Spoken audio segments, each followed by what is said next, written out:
नमस्कार, मैं Ravish Kumar. E rickshaw के बारे में आप क्या सोचते हैं? ई रिक्शा के बारे में मैं वीडियो क्यों बना रहा हूं और ई रिक्शा के बारे में मैं वीडियो क्यों ना बनाऊं? क्या आप ई रिक्शा के बिना भारत के किसी भी शहर या उस शहर के किसी भी सड़क की कल्पना कर सकते हैं? ई रिक्शा ट्रैफिक जाम का कारण है या रोजगार का सबसे बड़ा जरिया? हमने कई लोगों को भड़ास निकालते सुना है कि ई रिक्शा के कारण सड़कों पर जाम बढ़ गया है। याद कीजिए, जब ई रिक्शा नहीं थी तब भी सड़कों पर जाम था और उतना ही ज्यादा। आज जाम है तो इस वजह से कि कहीं और काम नहीं है। भारत की सड़कों पर ई रिक्शा के बढ़ने का संबंध सीधे सीधे बढ़ती बेरोजगारी से है। एक बार इस सवाल पर आ जाइए कि सड़कों पर ई रिक्शा की संख्या क्यों बढ़ी है। केवल महानगरों में नहीं, शहरों से लेकर कस्बों और गांवों में ई रिक्शा की संख्या क्यों बढ़ती जा रही है? क्योंकि रोजगार नहीं है। खासकर कोविड के बाद आपने नोटिस किया होगा कि हर शहर में ई रिक्शा की संख्या बढ़ती गई है। वक्त आ गया है कि ई रिक्शा को रोजगार का राष्ट्रीय पहचान घोषित कर दिया जाए, बल्कि इसे राष्ट्रीय रोजगार कहा जाए। रोजगार का नया चेहरा ई रिक्शा। इसमें कोई शक नहीं कि ई रिक्शा के कारण सड़कों पर भीषण समस्या बढ़ गई है, लेकिन इसमें भी कोई शक नहीं कि ई रिक्शा के कारण रोजगार भी मिलने लगा है। इस पर अध्ययन होना चाहिए कि आज भारत का आईटी सेक्टर ज्यादा रोजगार देता है या ई रिक्शा सेक्टर दे रहा है। किसी की नौकरी चली गई है तो ई रिक्शा चला रहा है, किसी को नौकरी नहीं मिल रही है तो ई रिक्शा चला रहा है, किसी को दिहाड़ी कम मिल रही है तो ई रिक्शा चला रहा है, किसी को कम सैलरी मिल रही है तो वो काम छोड़कर ई रिक्शा चला रहा है। अलग अलग कारणों से लोग ई रिक्शा चलाने लगे हैं। आज भारत की सड़कों की पहचान अगर किसी एक वाहन से है तो वह ई रिक्शा है। ई रिक्शा ने हमारे शहरों की पहचान बदल दी है। यह छोटा सा वाहन भारत की आर्थिक नीतियों की नाकामी के कारण पसरता जा रहा है, लेकिन अपनी क्षमता से ज्यादा भारत की अर्थव्यवस्था में माल ढोकर और रोजगार देकर योगदान भी कर रहा है। मुजफ्फरनगर के शिव चौक चले जाइए, नोवेल्टी चौक चले जाइए या महावीर चौक, ई रिक्शा की भरमार दिख जाएगी। भारत की सड़कों पर ई रिक्शा छा चुकी है, उसी का वर्चस्व नजर आता है। मुजफ्फरनगर में करीब 13,000 ई रिक्शा पंजीकृत है।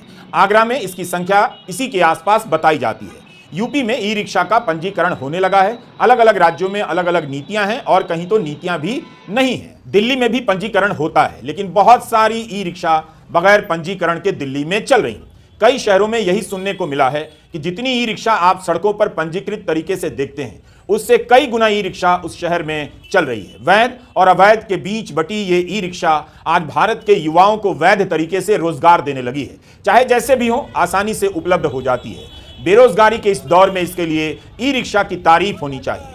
मोदी सरकार के स्किल इंडिया ने भी इतने लोगों को रोजगार नहीं दिया होगा जितना बिना किसी स्किल वालों को रोजगार ई रिक्शा ने दिया है। ये और बात है कि आज इनकी संख्या बढ़ने से अब इनकी भी कमाई घटने लगी है, लेकिन कम कमाई की भी नौकरी इतनी ज्यादा हो गई है कि युवा मजबूरन ई रिक्शा चलाने लगे हैं। मैं फिलहाल तो ई रिक्शा चला रहा हूँ भाई। मजदूरी पहले मैं दिहाड़ी मजदूरी करता था, ये 7-8 साल हो चुके। हाँ, रिक्शा का रजिस्ट्रेशन है। मजदूरी क्या, अपनी दाल रोटी चल रही, तो वो हिसाब नहीं है जो होना चाहिए। मैं 1 साल से टेम्पो चलाऊंगा, अपना मजदूरी हो जाए 500 400 रुपए की।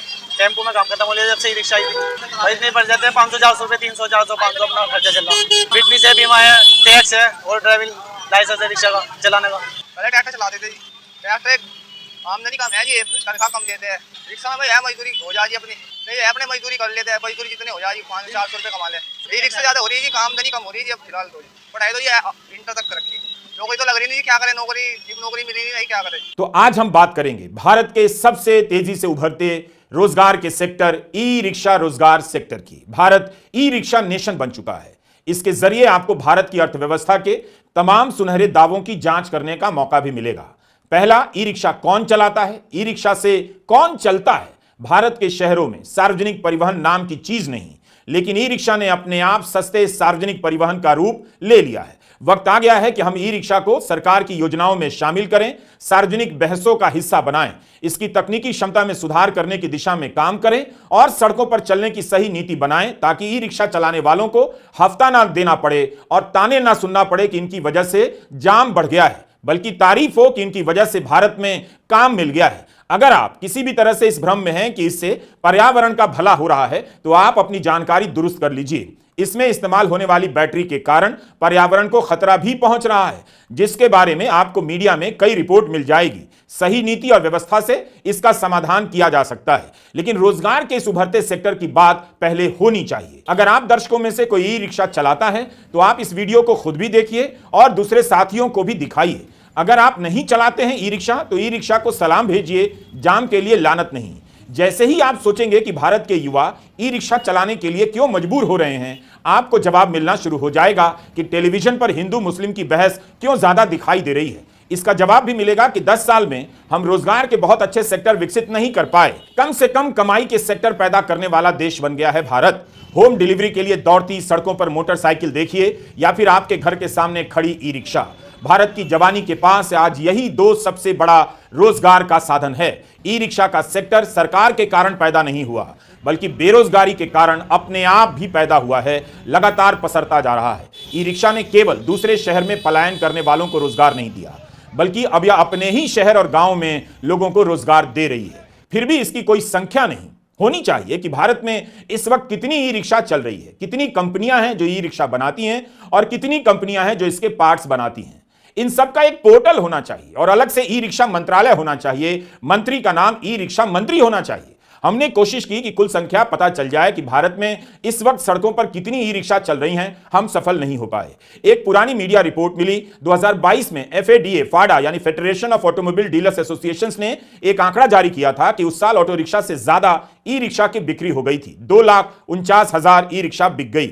सरकार को यह आंकड़ा जारी करना चाहिए कि पिछले 5 वर्षों में खासकर कोविड के बाद कितनी ई रिक्शा बिकी है, ई रिक्शा से कितने लोगों को रोजगार मिला है और उसमें जो ई रिक्शा चलाते हैं वो दूसरे सेक्टर से बेरोजगार होकर आए हुए युवा कितने हैं, इसकी संख्या हमारे सामने होनी चाहिए। भारत के तमाम शहरों की सड़कों और गलियों में आज अगर किसी एक वाहन का राज है तो वो ई रिक्शा है।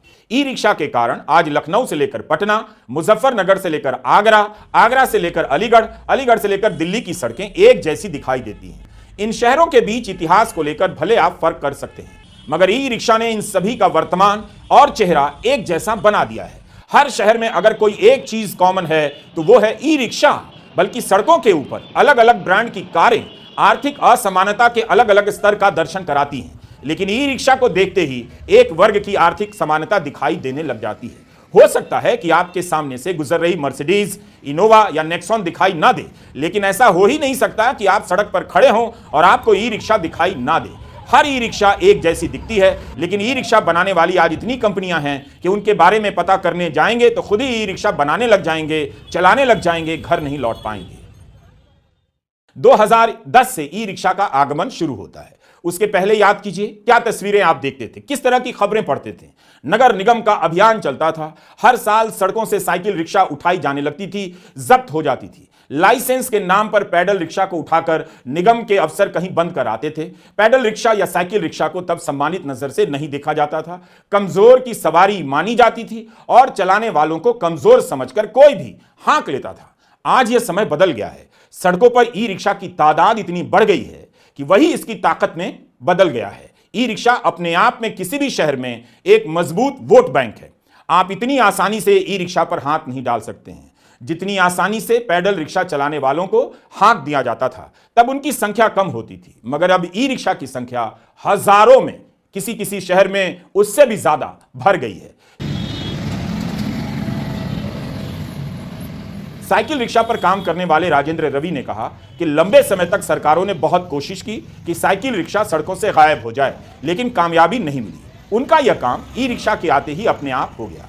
आज साइकिल रिक्शा विलुप्त होती जा रही है। साइकिल रिक्शा चलाने वाले ई रिक्शा चलाने लगे हैं और ई रिक्शा चलाने वालों में नए नए क्षेत्र से युवा भी आने लगे हैं। भारत में बेरोजगारी बढ़ रही है।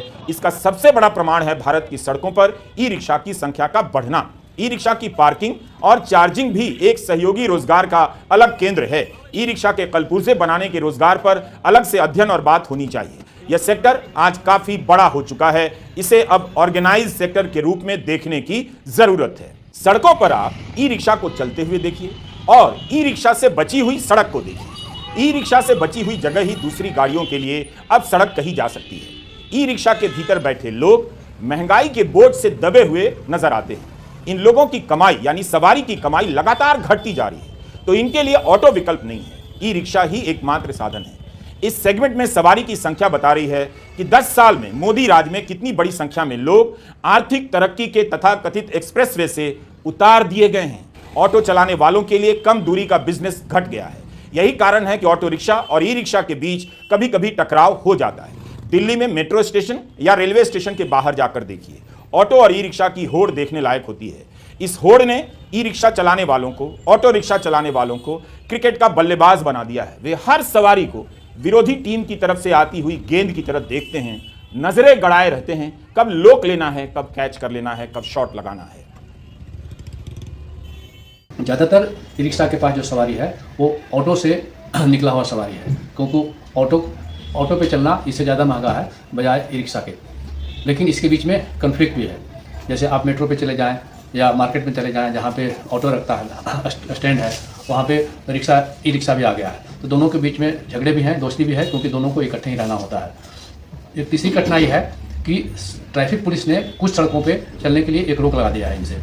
अगर कोई व्यक्ति एक मोहल्ले से दूसरे मोहल्ले जाता है और बीच में अगर रोक वाली सड़क आती है तो उसे इलीगल माना जाता है। इससे बचने के लिए उन्होंने तय किया, या सरकार ने उसे मजबूर किया, डिपार्टमेंट ने उसको मजबूर किया कि आपको अवैध रूप से उनको पैसा देना है। तो अलग अलग 3-4 पॉइंट होता है एक ई रिक्शा के चालकों के सफ़र के दौरान, और हर एक पॉइंट पे उसको हज़ार रुपये देना पड़ता है।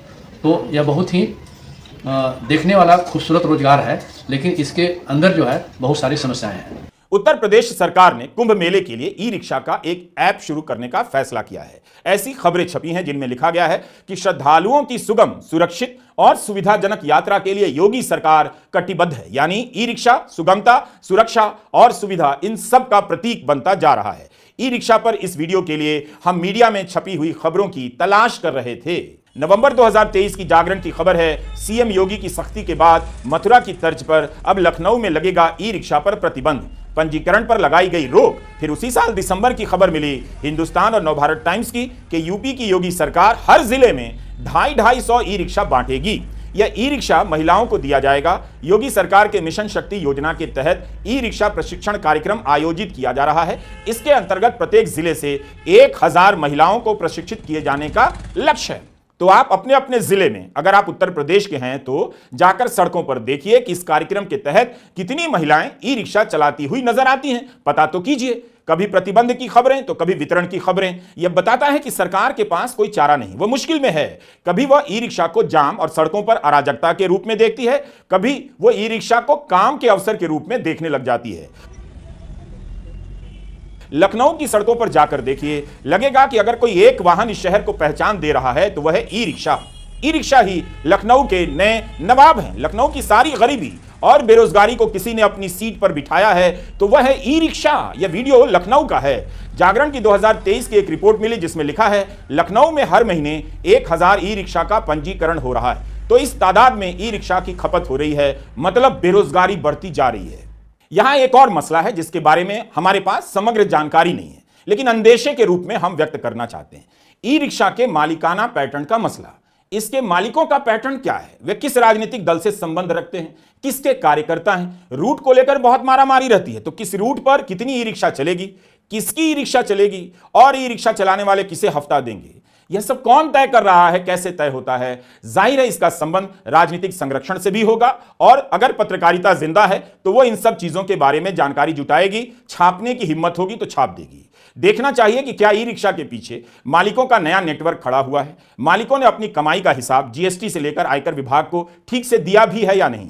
कहीं ऐसा ना हो कि गली गली में ई रिक्शा संचालन के नाम पर राजनीतिक कार्यकर्ताओं को अवैध रूप से ठेके मिलने लगे हों। लेकिन यह सब अध्ययन का विषय है। बाकी स्थानीय पत्रकारों को सब पता है, बस खबरें नहीं छपती हैं। राज्यों में ई रिक्शा को लेकर रेगुलेशन का भी अभाव दिखता है, या जहां है भी वहां स्पष्टता नहीं दिखती है। दिल्ली में एक नियम है कि 1 साल के बाद इसका नवीनीकरण कराना होता है। कई ई रिक्शा बिना नवीनीकरण के ही चल रही हैं, क्योंकि इस पैमाने पर जो सरकार के मानक हैं इस तरह से बनाए गए हैं कि हो सकता है कि कई रिक्शा दोबारा पास ही ना हो पाए। कि ज़्यादातर ई रिक्शा चलाने वाले लोग हैं, उनके पास ई रिक्शा को खड़ा करने की जगह नहीं है और बैटरी चार्ज करने की जगह नहीं होती है। तो अब बहुत सारे लोग बल्क में ई रिक्शा को पार्क करने की जगह बनाया हुआ है, जहां ये पार्क करते हैं, और पार्किंग शुल्क के अलावा इनको बैटरी चार्ज करने का भी शुल्क देना पड़ता है। सरकार तो कहती है कि इसके लिए हम जगह जगह पे पार्किंग स्टैंड बनाए हुए हैं और जगह जगह चार्जिंग स्टैंड बनाए हुए हैं, लेकिन यह सब उनके पहुँच से बिल्कुल बाहर है। अगस्त 2024 में टाइम्स ऑफ इंडिया में एक खबर छपी है, ई रिक्शा को चार्ज करने के लिए अवैध तरीके अपनाए जा रहे हैं, जिससे दिल्ली में 120 करोड़ की बिजली चोरी हो रही है। इसलिए मैंने राजनीतिक संरक्षण की बात की। टाइम्स ऑफ इंडिया की इस रिपोर्ट में दिल्ली में पंजीकृत ई रिक्शा की संख्या 1,20,000 बताई गई है, लेकिन यह भी कहा गया है कि असली संख्या इससे बहुत अधिक हो सकती है। तो 120 करोड़ की बिजली चोरी की रिपोर्ट बिजली वितरण कंपनी की बताई गई है। ई रिक्शा की बैटरी को लेकर भी आपको कई रिपोर्ट मिलेगी, जिसमें इस बात का उल्लेख होगा कि इसके कारण प्रदूषण फैल रहा है, पर्यावरण को नुकसान हो रहा है, क्योंकि इसकी बैटरी में खराब रसायन का इस्तेमाल होता है, जिसे सुरक्षित तरीके से डिस्पोज करना चाहिए, मगर ऐसा नहीं होता। अगर हम सड़कों पर फुटप्रिंट के हिसाब से देखें तो ई रिक्शा में 8 से 10 सवारियां बैठी नजर आती हैं और एसयूवी में अधिक से अधिक 5 या 6-7 लोग। आप और ठीक से देखेंगे तो दिख जाएगा कि एसयूवी यानी बड़ी कारें सड़क पर ज्यादा जगह लेती हैं, कम रोजगार पैदा करती हैं। ई रिक्शा कम से कम जगह में बहुत बड़ी संख्या में आ जाती है, यानी बहुत लोगों को रोजगार देती है, मगर एसयूवी को प्रगति का प्रतीक माना जाएगा और ई रिक्शा को जाम का जरिया। ई रिक्शा को जाम का विलन घोषित करने वाला समाज कारों में चलता है और कारों की नजर से सड़कों को देखता है, सड़कों को अपने बाप का समझता है। ई रिक्शा को जब भी देखें नमस्कार करें। याद रखें, बेरोजगार होने पर जब सारे रास्ते बंद हो जाएंगे तब ई रिक्शा से ही नया रास्ता मिलेगा। एक दिन ऐसा आएगा जब राजनीतिक दल ई रिक्शा वालों के अकाउंट में भी पैसा डालेंगे, उनके वोट के लिए, उनके लिए बीमा की योजना बनाएंगे। ई रिक्शा चलाने वालों को अपनी राजनीतिक समझ बेहतर करनी होगी। अगर उन्हें सड़क पर अधिकार चाहिए, जगह चाहिए, तो प्रशासन और राजनीतिक दलों से ठीक से संवाद करना होगा, वरना उनके कारण जो जाम लग रहा है, सड़कों पर जो अराजकता फैल रही है, एक दिन अमीर और मिडिल क्लास के दबाव के कारण उन पर भयंकर हमला होने वाला है। ई रिक्शा हटाओ अभियान चलने वाला है। शहरों को साफ करने के अभियान में ई रिक्शा को सड़कों से ही साफ करने का अभियान शामिल हो जाएगा।